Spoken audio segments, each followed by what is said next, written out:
Hi,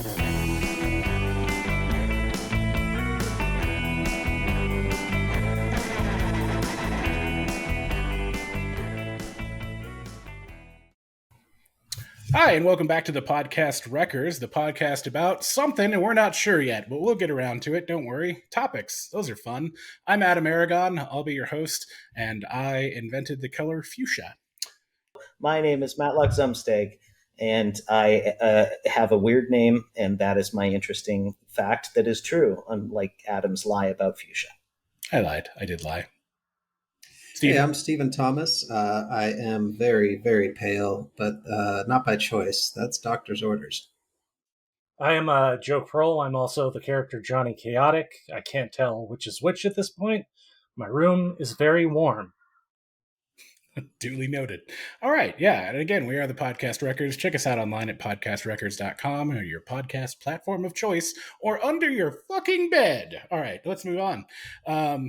We have improv games. I just want to do that to warm people up here. We have improvisers, and we can come up with what we can come up with. All right, Matlock, I'm going to put you on the spot for the next game. Then you have to give this a sales pitch. Your 1 minute sales pitch for the shit shiv.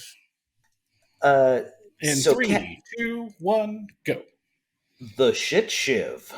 Have you had a problem with not being able to scoop things correctly because of the shape of the handle of your digging implement? The shit shiv. Shaped to fit the knobs between your fingers with its naughty design. Okay, well, we tried. That's important. If you gripped a large, hard, baked dog turd in your hand, there's sometimes little knots in it. It's literally. This episode is impossible to edit. Thank you. You've all just. It's so worth it, though. Yeah. It's so good.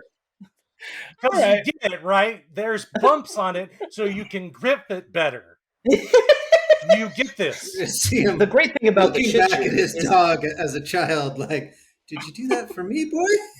Thanks. That's perfect All for my it all hand. paid off. And then I Let's became move a on. billionaire. All right, moving on to the next one. Steven, I want you Yes, how can I to help give me you? your impression of an auctioneer haunted by relationship problems. Next item on the block we have for auction is a what is it? Fabergé eggs. Seems a Fabergé egg.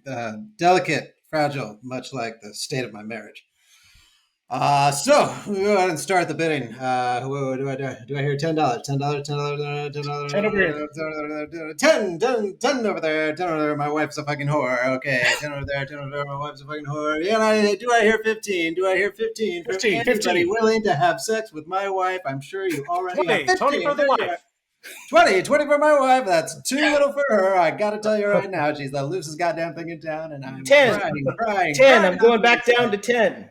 I appreciate that, sir. I don't really. 453. And cut. I'll buzz you right there. All right, and then Joe, how's your Scottish?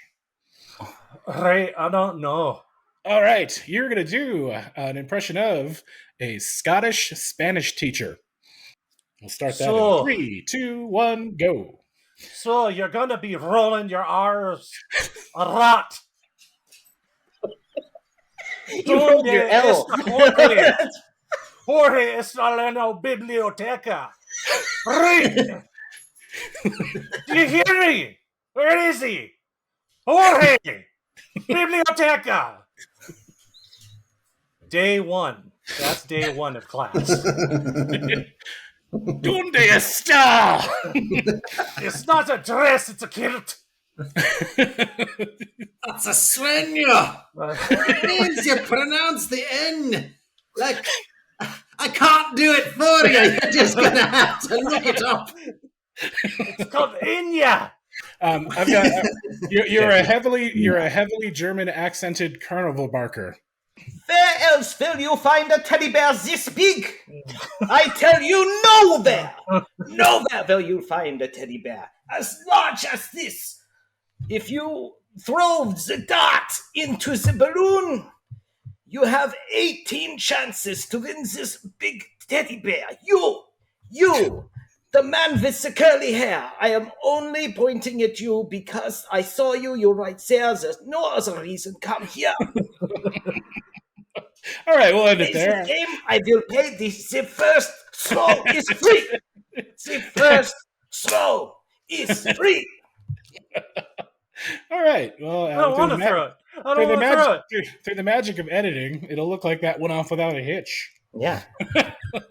I agree with Teddy bear. Matlock. That's all you're gonna Look.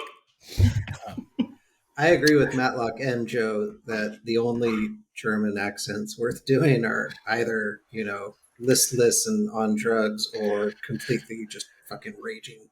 Have you ever, and if you can play a little clip of it right now in editing, listen to the auctioneers put to rap beats. I literally, it's like a 3-minute video. There's a bunch of them. Sold your way, 65 and a half, 21.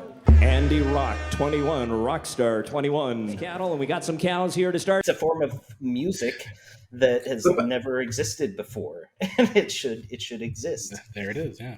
Yeah. All right. So, because I don't think this podcast is focused enough on Matlock, let's have Matlock talk about cinema. And what came out to me was a movie Matlock scarred me for life with, which is the Jan Svankmajer stop motion version of Alice in Wonderland. 1988 Alice. It is just like a living, breathing, all too real like nightmare. Yeah, feel like free the creatures are actually taxidermied rabbits and rats and stuff. Like whenever there's a creature called for, it's a real thing of that, like being stop motion animated and like leaking sawdust. Like, oh my god! So this guy is a Russian or Czechoslovakian. Is Czech Republic? I don't know. He's look it up. I'm not aware of anywhere outside the U.S. But continue. Yeah, me neither. So he's from outside the U.S. And yeah, he's famous for using like real, like he'll go to the slaughterhouse and get like pig brains, pig tongues, stuff that they're just going to throw away, and he animates it to make real tongues come out of things and real brains. If he opens like a clay head, there'll be a real pig brain inside. Which is exactly what you'd want for an interpretation of a children's classic, Alice in Wonderland. Right. That's amazing. By the way, I did confirm he is Czech. You are correct. I checked Circle for Czech, gets a square. and it is correct. That's like right. It's like an art form that can only survive in like a small hunting village in the mountains or something. It's like, well, if all you know is taxidermy theater, then that's great. And you grew up on it and you have childhood memories and shit. But then as soon as you take it past the county line, people are like aghast. Oh, no. What are you? Also, shout out to Annette by Louis Carral, the French director, with Adam Driver. And with the musical written by Sparks. It's a musical, right? Yeah. Another Puppet Baby musical I recommend. Jan Svankmajer has some great stuff. I recommend checking out Darkness, Light, Darkness, I believe is the name of it. It's one of his shorts where, like I was saying to Stephen, like he uses, it's a body building itself piece by piece in this small room. Matlock was into it before it was cool, and it still hasn't been cool. So Here's my cred. I bought a $300 DVD of Little Shop of Horrors off of eBay because it was only released for a week with the original ending in black and white print on the DVD, and then they took it off the shelves. So, and it had never been released, nor was it released for another 10, 15 years after that. The plant does eat the heroes at the end and his girlfriend, which happens in the original play. And it's fun in the play because the plant grows and like people come out with vines and surround the audience, and it's a big fun ending. And when you're watching and falling in love with these characters who have been shit on their whole lives, basically, like watching them in close up for the whole movie, the director Frank Oz was like, "Yeah, we realized people. It's a different tone than if you're watching actors. You're attached now. Yeah. We're going to come out and bow at the end. You're not going to get a bow from the dead characters at the end of your dead characters. You just show their foot. Yeah, so like the end of Clerks, like that original ending where A guy walks in and just shoots the main character. Yeah, just like 20 minutes in. I never saw that. Oh no, No, shit! it's like the last scene of Clerks. The original cut was, the guy's wrapping up the store, going to close it down, and the guy just comes up and shoots him. Wow. Kevin Smith doing his dark, artsy German phase. Yeah, exactly. Didn't he just do that with Clerks 3? Like, I haven't seen it, but I've heard all about it. I have not seen it either. Well, we're way off in the weeds. Let's see. That's where we need to go. Yeah, that's the thing. That's where we live, man. Can we talk about my dad's heart failure a few months ago? That's I mean, if it's funny, yeah. That's what I figured. That might be a good topic to bring up. Actually, Steven had one about gaming. I thought we'd switch over to our gaming segment and ask Steven about his gaming experiences. Well, my dad's death, I was going to lead into gaming with. Naturally, but I just jumped ahead. I'm not a gamer by any means. So moving on. That was good. You were not the right person for this. Leave that in. I'm the wrong person. I played a game about 12 years ago. I believe it was. I realized today that I've made some poor choices. I should have been gaming more if that's what I was. I shouldn't be on a gaming podcast if I've never gamed. This was maybe a mistake. Playing PlayStation 2 a lot, trying to save a lot of money.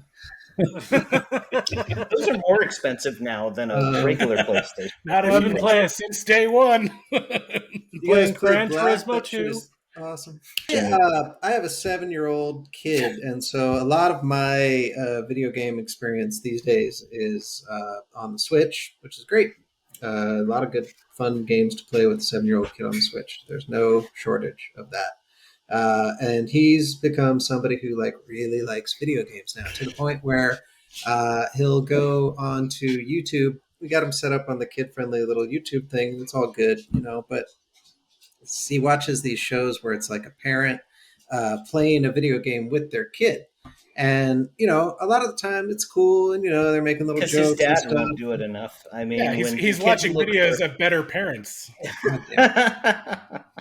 I wish I could have this. I would too, Steven. I would too. My dad is so bad at video games, and he doesn't like to play them with me. But this you guys have no fucking clue how much I sacrifice. Okay, how much I hit the podcast. How much I hit the brakes on Mario Kart.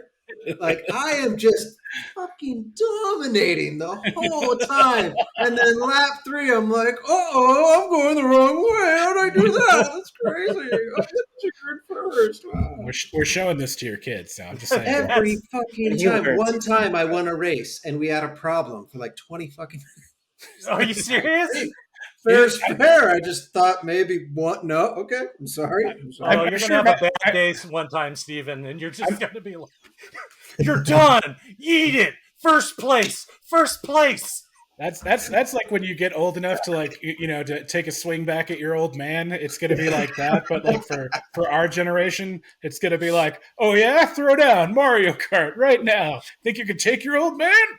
I always lost on purpose. Yeah. And that's where the punches start getting thrown. I've been way better at checkers than you forever. My wife will clutch herself and be like, honey, no.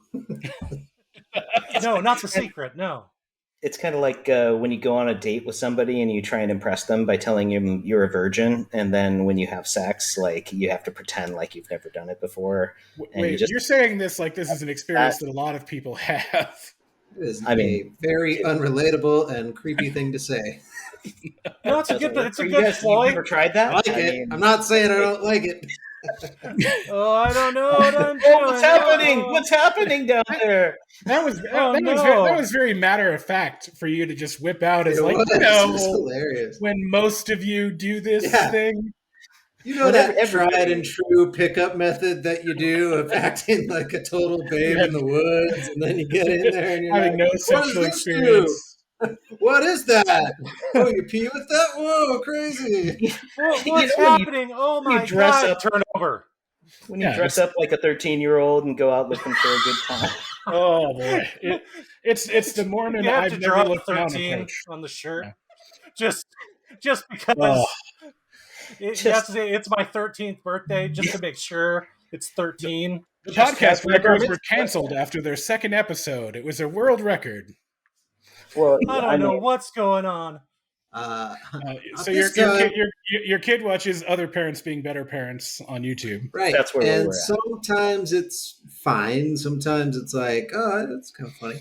And then other times I'm like, that dude is fucking baked out of his mind, like right next to his 6-year-old. Because it's just, the 6-year-old, of course, is enjoying the game, but like this dude's because going, you'd have to be on. wow, drugs. like every 2 minutes. Like, it's Are just you saying Minecraft, because you'd have to motherfucker. be on drugs to enjoy spending time with your kid? Is that what you're trying to imply? Well, yeah, if all they're into is Animal Crossing, then yes, Yeah, yes, I you guess- need to be yeah, high. Yeah. Yeah, okay. yeah, that's a very good point. Have you ever played Animal Crossing? I have. Those- I was encouraged to play all he that over. plays is Stardew Valley, and I need this weed. He Yeah, needs yeah, the game, yeah. and I need this to live. Look, So it's like a Minecraft is whole a bunch thing. of blocks. It's a whole huge thing. There's like YouTube families now that like, and he'll watch some of those shows too. But then like it'll drive you crazy. Like if you listen to like a family like exploiting their children for having YouTube. fun, Oh, yeah. spending time together, doing drugs together as a Or when they family. punish kids for like bad grades and stuff.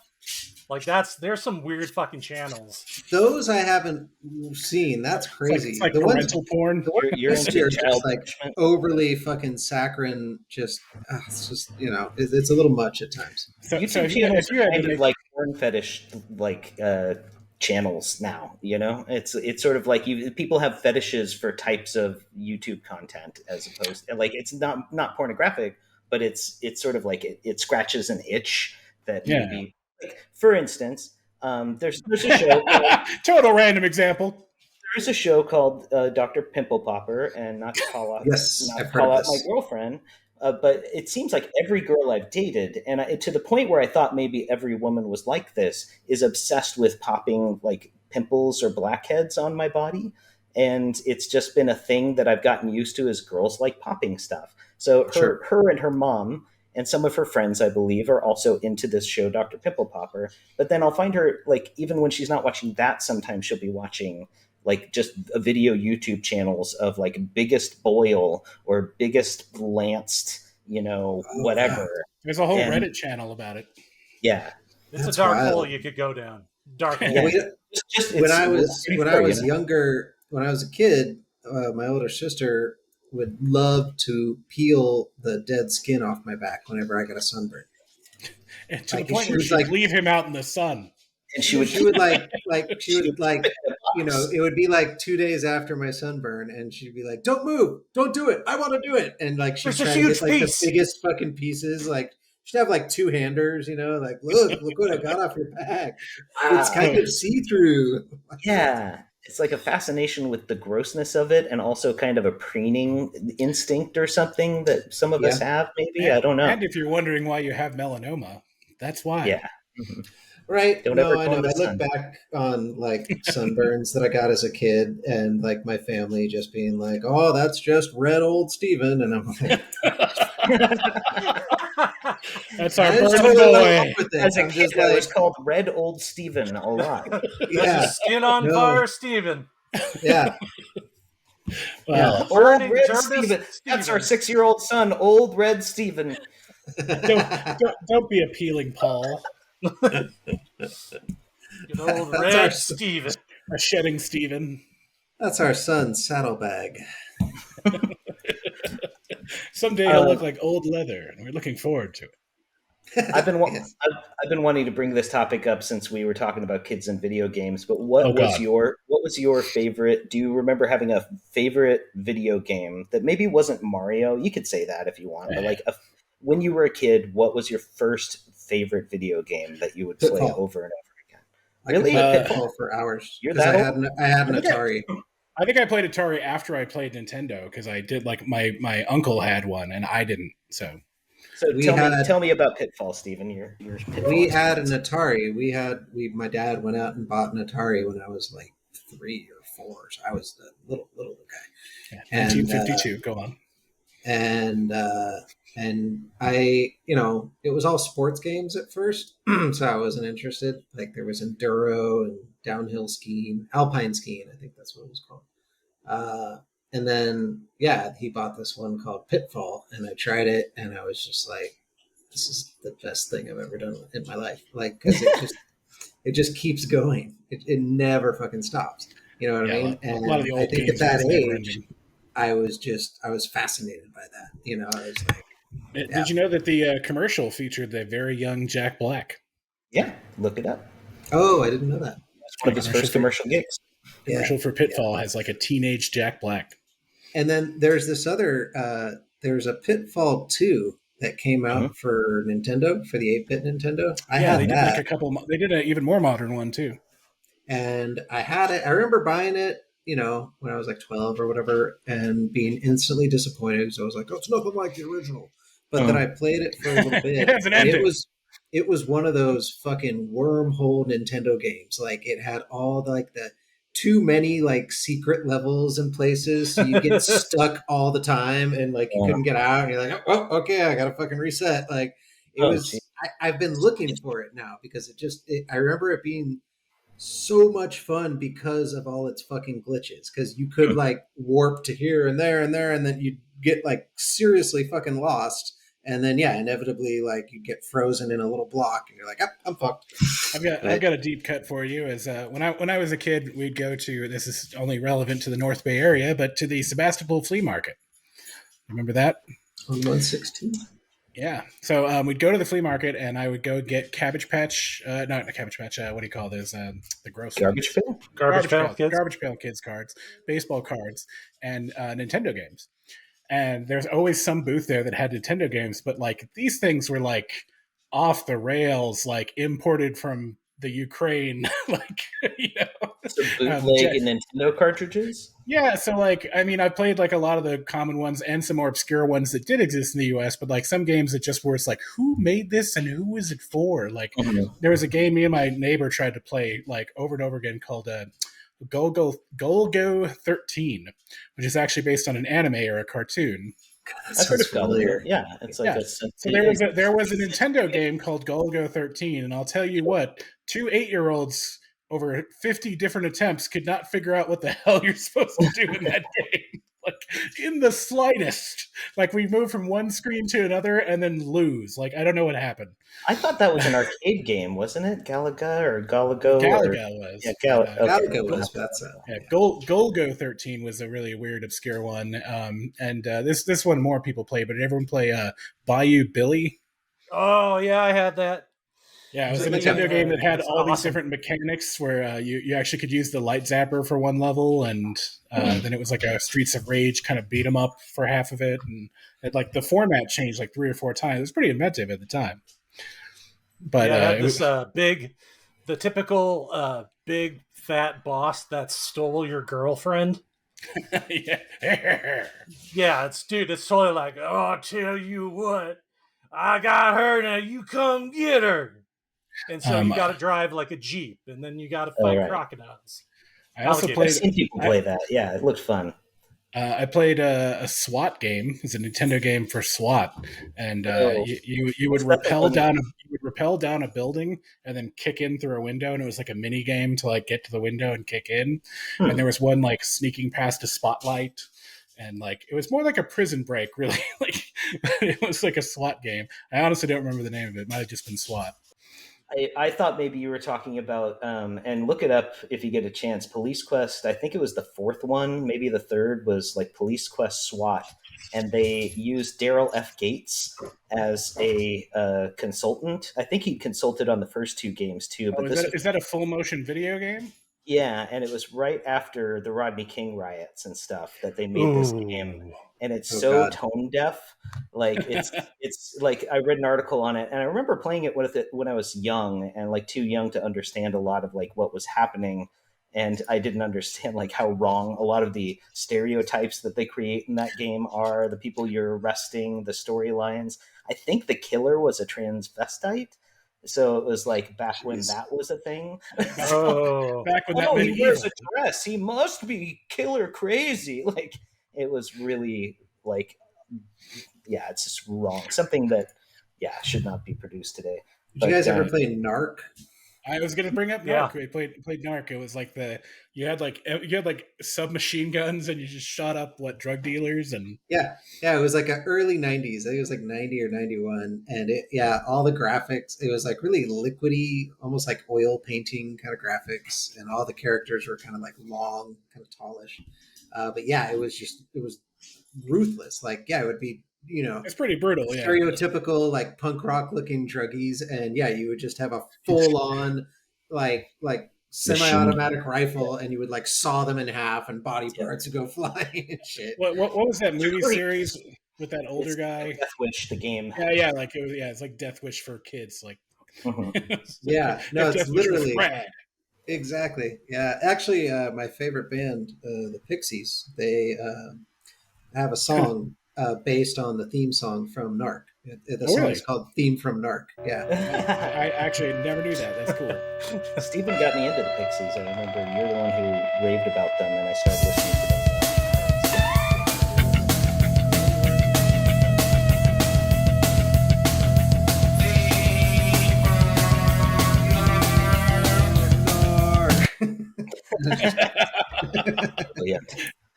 They were quite inventive. Yes. Joe, what was your first favorite video game? The first one you got obsessed over? You can say Zelda. It wasn't Zelda. It was, I think, the original Mario Brothers.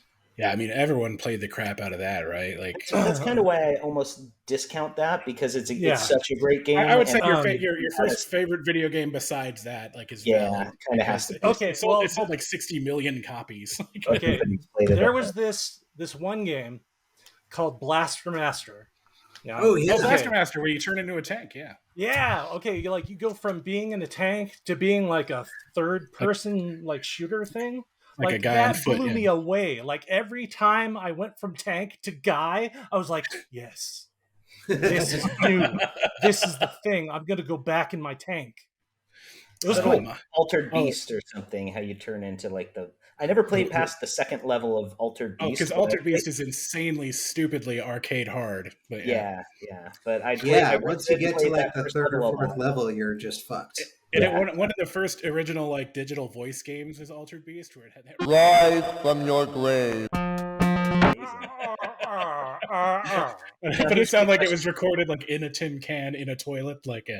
Was the difficulty scaled down for one player, or was it always as hard if you were playing one or two player? Because I never had friends to play it with when I'd rent it, so I'd play by myself, and it seemed even harder. It's insanely difficult. I recently tried to replay the old Sega remastered classic Altered Beast version, and I must have made it about 8 inches, and I was like, Jesus.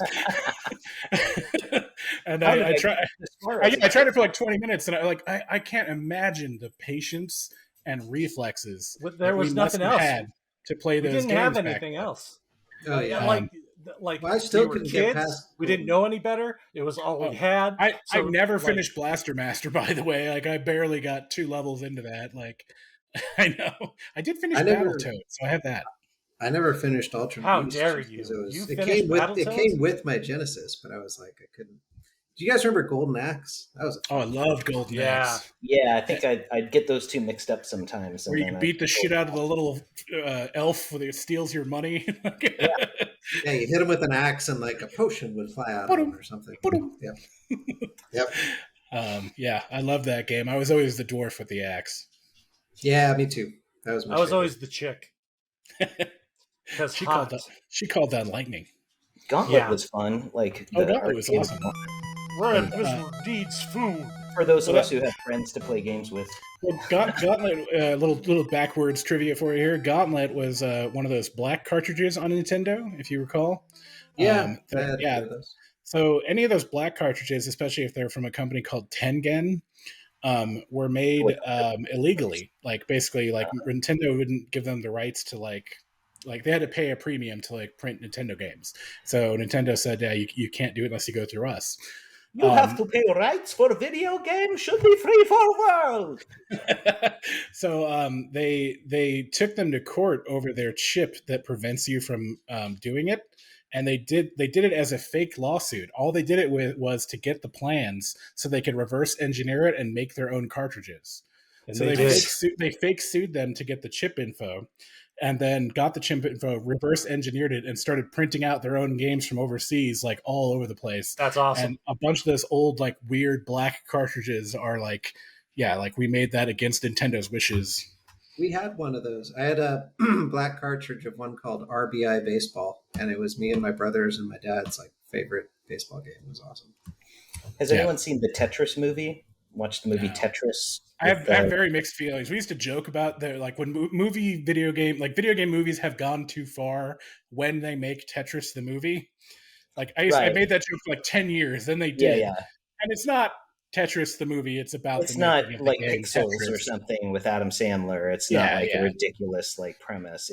But what's interesting, I watched it, yeah. I mean, it's an interesting story that obviously they had to punch up. Like every time you do a biopic or something based on real life events, you've got to punch it up for the audience because it's got to be a story with the hero, and you've got to make sure that like exciting things happen and there's arcs and there's plot points, and you can tell that like there's this, because there's also a BlackBerry movie too, right? Where it's like they're taking something and they're like, all right, we're gonna parody it like Drunk History at the same time as we're playing up events and combining things so they didn't really happen as they occurred, and bring in this new person to represent 8 different people that were actually involved in it, like a jazzed up biopic type thing. Exactly, right. So it feels like, oh, this is like Mission Impossible, the Tetris movie almost, where it's like espionage and a bunch of like backroom trades and things happening and people getting upset in a very cartoony villain kind of way, and Russian the bubble people are all trying to like take them out. Another classic Nintendo game that jumped out. I remember playing a lot of Bionic Commando. Oh hell yeah! That sounds He had familiar. the grappling arm. Yeah, he had like a grappling hook arm, and he would swing on it. Played the shit out of that. I played that game so much I tried to cut my hand off and attach a grappling hook on. My mom stopped me. I thought there's a guy that's actually done that. There's a guy in real life that did that. Cut off Did his he own hand. do it like professionally? No, he intentionally removed his arm out of his shoulder, had it surgically removed, and had an artificial arm implanted on purpose. He wanted a bio arm so bad he went. He didn't even need it, but he went for it. His whole premise was that it's going to be a more effective arm for him anyway, even though there wasn't anything wrong with his arm. I do a lot of punching through concrete. I think it's a weird kind of offshoot art form, like body modification to like an extreme level. Like I remember like seeing Cyberpunk. Like these twins who like took off their ring fingers, but then added their ring finger to the other dude's ring finger. So they had this one long finger, both of them. I don't like that. Yeah, I don't like anyone with one long finger. By the way. Yeah, and I just rewatched E.T. I don't think you're thinking about the benefits right now. You're not taking the benefits of one long finger into consideration. Well, I mean, like the thing is, like, the get to the bottom of an anthill. What benefits, Matlock? What benefits? I mean, okay, you drop a nickel into a knothole in a log, right? Sure, yeah. Now it's deep in there. If you're trying to get it out with 2 fingers, right? But they might get stuck. You might get it between them, but then it's stuck. And maybe the log is tired and it's had a long day, and it just needs to get you that coin out. Yeah. I mean, consider the log. So consider stuffing a turkey. If you really stuffed a turkey, do you really know how to stuff a turkey? You had that also finger. like all the way in the back of the turkey. Yeah, that's what you're not hitting the back wall of the turkey. Why are you even bothering with the stuffing? Well, that finger isn't That's all just I'm a saying. fabulous normal finger. It's just attached, so it doesn't have all the it can't have nerves like and muscles. muscular. Yeah, it's just a a noodle. dead It's just a finger. noodle at the end of your a little It doesn't do dangly. anything. It's just a limp thing that goes. Is that That's what it brutal. looks like? Like the guys that got it? I mean, It's like a Unless there's no gray. tending, right? it's gotta just dangle, right? Like, oh Yeah. god, I hate this. That's I hate probably this, and I when hate you're Steven for young. bringing it up. That's I did.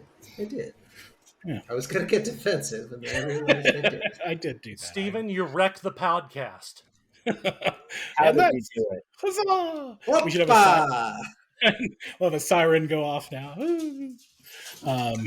So since nobody asked, my favorite game when I was a kid. What was your favorite game when you were a kid, Matlock? Oh, thank you. Well, thank you for asking, Adam. How polite. When I was really little, there was I had a Commodore 64, and there was a spelling game on it where you were a penguin and you were on like these riveted, like at like a construction site. Yeah, You'd yeah. be pushing the correct letters into the words, and they would fall down and drop where they're supposed to go into words. So that, but I was as a 3-year-old or 4-year-old or whatever, just like always playing that game.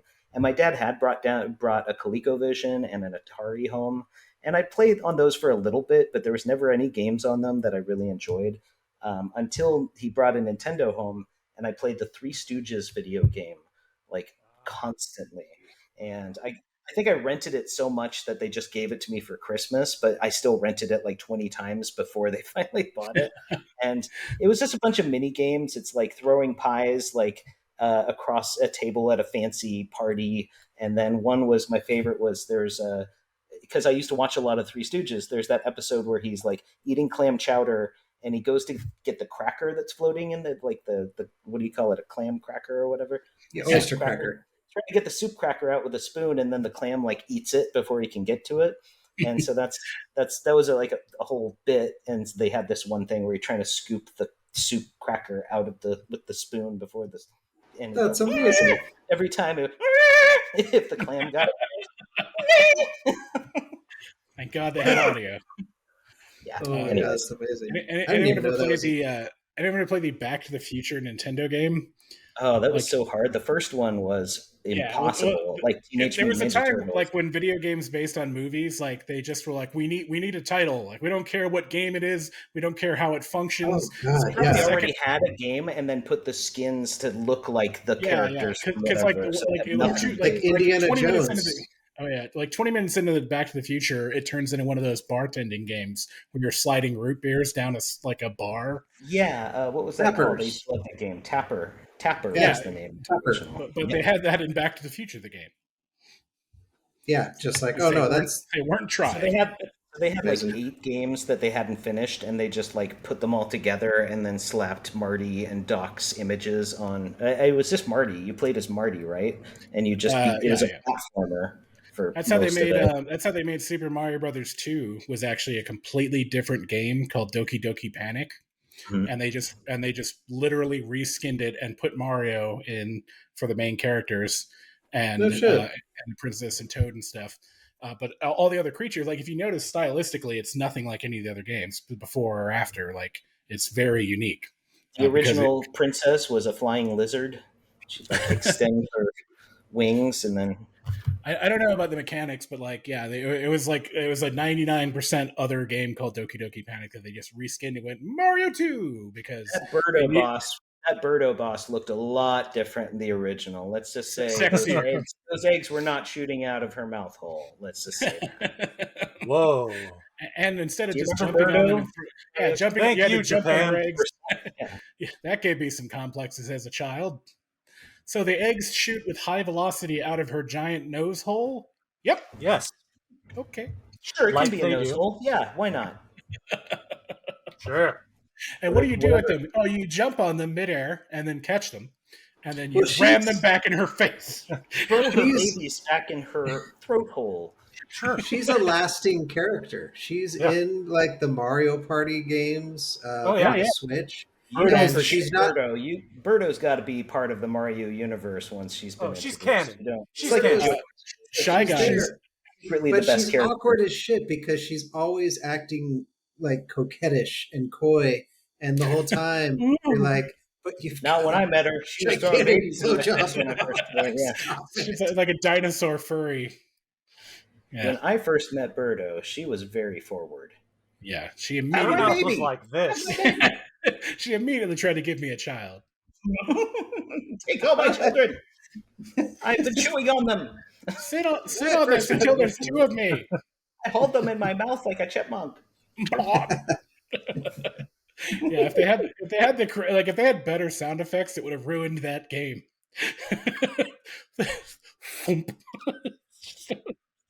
Just awful. All right, I feel uncomfortable. Anyway, yeah, Birdo made a lot of us grow up, I think. There were Bible Nintendo games too. I remember these kids that grew up in my neighborhood that were homeschooled.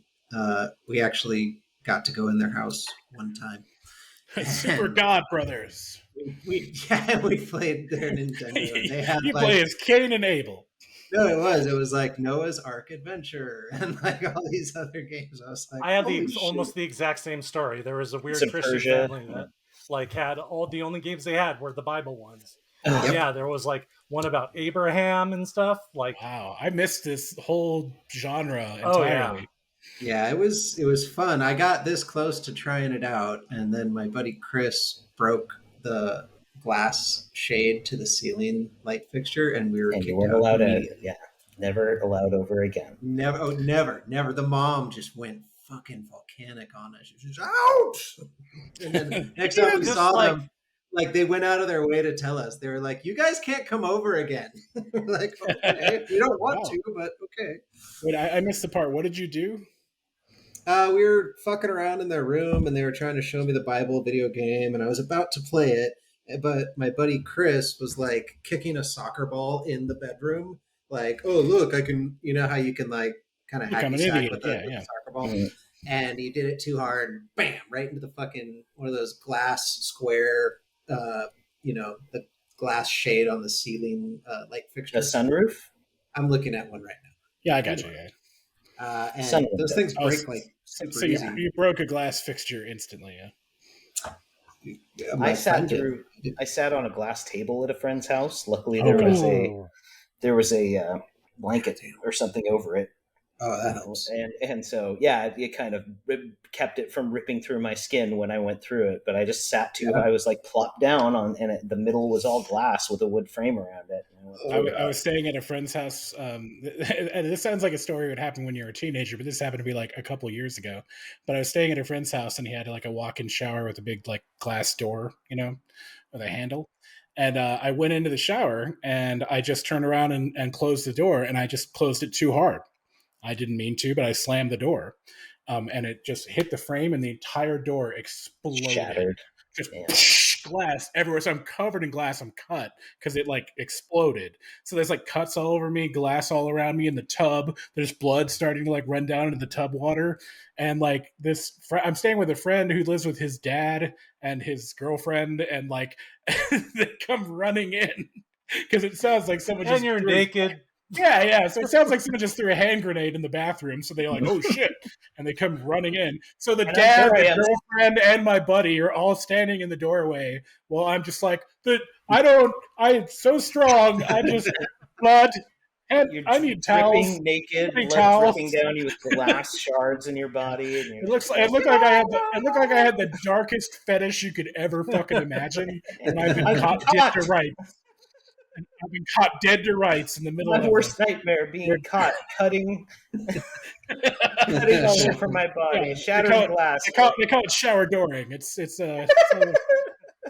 huge in You Japan. should have getting looked at them caught. and said, "I'm in the shower." And getting caught's part of it too.